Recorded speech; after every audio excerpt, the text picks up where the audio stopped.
just a bit of a trial run on this bike today, and I noticed this bike was a bit difficult to steer, especially when I swung around left corners. So I just couldn't work out what was going wrong, and this bike had been sitting for a fair while, you know, during our COVID-19 break, and during that time I had done a couple of mods to the bike. The first one I'd done was I'd fitted the Motone bar risers on it, so that had been one item had been done to it, and I thought that might have been the problem, and because I put the bars up 1 inch, that may have caused a problem with the steer and catching. So yesterday I removed the 1 inch bar risers on it, took her out for a run, and unfortunately the steering was that bad when I got to the first roundabout. I had to reverse engines, turn around and come back into town again, and that defeated that project. So there I am, sitting there thinking, what could be bloody wrong with this bike? Because as a rule it had been running really well and I hadn't had any problems, and I was trying to think what could have caused all this drama with the steering. I mean, the steering was never perfect, and until I got on the 390, which has got very good steering. I noticed I didn't have perfect steering, but the steering wasn't bad. So there I am looking the bike over, and I'd be fooling around with all the cabling and that underneath the tank area and that, trying to get things working right, running nice. I decided then to take a look at, for some reason, the engine protection bar, the bars I'd fitted to the bike, once again in the COVID-19 lockdown.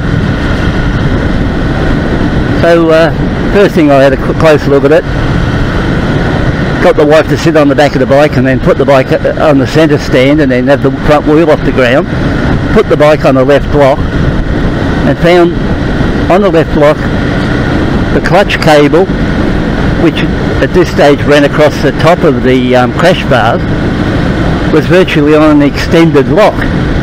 So in other words, up the top part of the steering fork, it was pulling hard against it and it was snagging then, and that was one indication that it was getting there. It was pulling it tight, and I thought, oh, this is hard to believe. I might have rerouted the cable and in the wrong direction, and it's caused trouble there. So I decided whether or not to pull that cable and out, or and put it down lower. So I did actually try it down a bit lower. Took the bike for a run again. That didn't seem to make that much difference, and it was still sort of catching, and in fact it felt like it was a bit worse. So today I'm out on it after totally removing the crash bars, or the engine protection guards, to see if I can solve this problem. And the second thing I'm thinking about is, I really don't know if these Pirelli Phantom tyres are much good on this bike. I put almost 6,000 k's on this bike now, and if some people are aware or not, the Interceptors come with a pretty cheap brand of Pirelli Phantom, not the good stuff. These ones are a mil or two thinner in tread depth, and these are made in I think Brazil, in other words South America, compared to the good stuff made in I don't know, France I suppose. But either way, I may seriously look at later on getting a decent set of tyres on it, and it won't be these ones again. So that's the thoughts that are going through my mind at the moment, and the idea is, I thought I'd totally have to abandon this test ride between the 390 Adventure bike and this out on the road, because I classed it as totally unsafe to ride.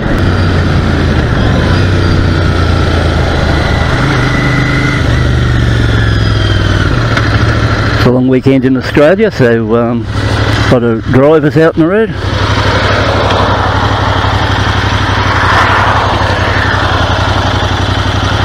And also a lot of idiots.